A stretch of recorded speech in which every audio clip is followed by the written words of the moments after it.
হাসপাতালে কাজ করবেন আয়ারা, সরকারি নির্দেশে খুশি আয়া কর্মীরা। বসিরহাট স্বাস্থ্য জেলা হাসপাতালে বহাল থাকছেন 150 জন আয়া কর্মী।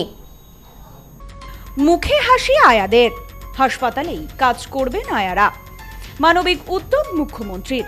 হাসপাতালে কর্মরত আয়াদের কর্মস্থলে বহাল রাখার উদ্যোগ নিল রাজ্য সরকার।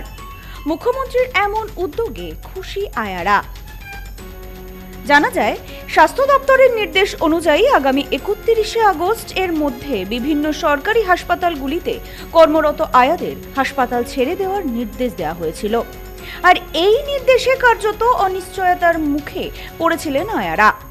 এমন সিদ্ধান্তে রীতিমতন ক্ষুব্ধ হয়ে পড়েছিলেন বসিরহাট স্বাস্থ্য জেলার প্রায় 150 জন আয়া কর্মী। স্বাস্থ্য দপ্তরের এমন নির্দেশে স্বীকার্যত মাথায় আকাশ ভেঙে পড়ে সকলের। আয়া কর্মীদের দাবি, রোগী কল্যাণ সমিতি ও হাসপাতাল সুপারের অনুমোদনের ভিত্তিতেই দীর্ঘদিন ধরে এই আয়া দিদিরা হাসপাতালে রোগীদের পরিষেবা দিয়ে আসছেন। বিনিময়ে তারা প্রতিদিন 120 টাকা পারিশ্রমিক পান এবং রোগীর পরিবারের কাছ থেকে পরিষেবা বাবদ নির্দিষ্ট অর্থ তারা পেয়ে থাকেন। কাজ চলে গেলে তারা না খেয়ে মরবেন বলে জানান আয়ারা। মূলত নিম্নবিত্ত দরিদ্র পরিবারের এই মহিলাদের দাবি, তারা অনেকেই 30 থেকে 40 বছর ধরে হাসপাতালে সামান্য টাকার বিনিময়ে রোগীদের দিন রাত সেবা করে আসছেন। বেশিরভাগই সংসার চলে হাসপাতালে ভর্তি থাকা রোগীর সেবা করে উপার্জিত অর্থ দিয়ে। আচমকাই কাজ হারানোর ভয়ে আশঙ্কায় দিন কাটাচ্ছিলেন তারা। এই সময় এসে নতুন করে অন্য পেশায় যুক্ত হওয়া তাদের পক্ষে সম্ভব না বলে জানিয়েছিলেন আয়া কর্মীরা। কর্মহীন হলে সংসার চালানো কঠিন হয়ে পড়বে এবং তাদের পরিবার চরম আর্থিক সংকটে পড়বে বলে জানিয়েছিলেন তারা। সদ্য লন্ডন থেকে চোখের অপারেশনের বিশেষ প্রশিক্ষণ নিয়ে ফিরেছেন ডাক্তার মোনাজির হোসেন। বনগাঁতে এই সর্বপ্রথম কোলফেকো, টোরিক, মাল্টিফোকাল ছানি অপারেশনের জন্য আসুন বনগাঁ আই কেয়ারে। এমনকি সরকারকে মানবিক হবার জন্য আবেদন করতে থাকেন সকলেই। কাজ ফ্রি পেয়ে আমরা খুব খুশি হয়েছি। হ্যাঁ, খুশি। আমরা কি করব, স্বামী মারা গেছে, 6 মাস পরে হচ্ছে গিয়ে বাবা মারা গেছে, তারপর 6 মাস পরে ছেলে মারা গেছে। কি করি খাবো বলেন, আমার এই সংসার। হ্যাঁ, তারপরে করোনার সময় তো আমরা প্রচুর পরিমাণে করেছি, আমাদের বাড়িতেও থাকতে দেয়নি। হ্যাঁ, ডেকে ডেকে এনে দিয়েছে, খালি হাতে গ্লাভ না, সেইভাবে এসে কাজ করেছি। এখন আমাদের এই সময় আমাদের এইগুলো করছে, এগুলো কি? আয়া কর্মীদের আবেদনের সাড়া দিয়ে তাদের পুরনো কর্মস্থলেই রোগীদের পরিষেবা দেওয়ার সুযোগ অব্যাহত রাখার উদ্যোগ নেওয়া হয় সরকারের পক্ষ থেকে। স্বাস্থ্যমন্ত্রীর নির্দেশে বসিরহাট বিজেপি সাংগঠনিক জেলার সভাপতি সুকল্যাণ বৈদ্য, সম্পাদক রাজেন্দ্র সাহা, বসিরহাট জেলার স্বাস্থ্য সেলের কনভেনার বিশ্বজিৎ ঘোষ সহ প্রশাসনিক আধিকারিকরাও এদিন আয়া কর্মীদের সঙ্গে কথা বলেন। তাদের কর্মস্থলে বহাল রেখে কিভাবে পরিষেবা চালু রাখা যায় সেই বিষয়ে প্রয়োজনীয় ব্যবস্থা নেওয়ারও আশ্বাস দেওয়া হয়। এই উদ্যোগে স্বস্তি ফিরেছে আয়া কর্মীদের। দীর্ঘদিনের কর্মসংস্থান ফিরে পাওয়ার খুশি।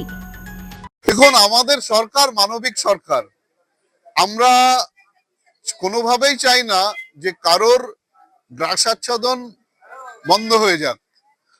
আয়ামাসিরা দীর্ঘদিন ধরে যথেষ্ট কি বলবো, একদম মানবিকতার সাথে সেবা কাজ করেছে। বিশেষ করে কোভিড পিরিয়ডে তারা যে পরিষেবা দিয়েছে মানুষকে, তা ভোলার নয়। তাই তাদের আবেদন যখন আমাদের কাছে এসেছিল, আমি জেলা সভাপতি হিসাবে সেই আবেদন রাজ্যের মুখ্যমন্ত্রীর কাছে পৌঁছে দেওয়ার চেষ্টা করেছিলাম। সেই আবেদন পৌঁছেছিল এবং সেখান থেকে যে বার্তা এসছে, এবং আমরা পরবর্তীতে পশ্চিমবঙ্গের স্বাস্থ্যমন্ত্রীর সাথেও আমরা দেখা করেছিলাম। ওনারা আশ্বাস দিয়েছেন, সেই আশ্বাসের বার্তা আমরা ওনাদেরকে দিয়েছি যে ওনাদের কারোর কাজ যাচ্ছে না আপাতত। এই বিষয়ে আয়া কর্মীরা জানান, আমরা খুবই খুশি। আমরা দীর্ঘদিন ধরেই কাজের সঙ্গে যুক্ত ছিলাম। আমরা অনেক ধন্যবাদ জানাই সরকারকে আমাদের কাজ বাঁচিয়ে রাখার জন্য। আমরা 60 বছর পর্যন্ত কাজ করতে পারবো। ভীষণ ভালো লাগছে, কাজ ফিরে পেয়েছি। কাজ চলে যাবে শুনে তো খাওয়া ঘুম সব বন্ধ, অসুস্থ হয়ে পড়েছিলাম সবাই আমরা।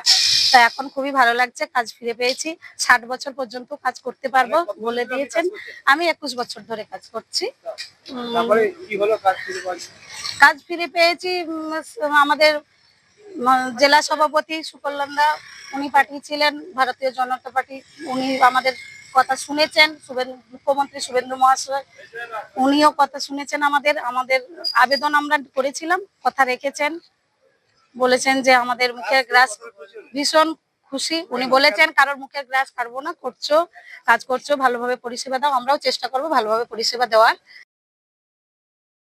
Bureau report, news no man's land, Basirhat.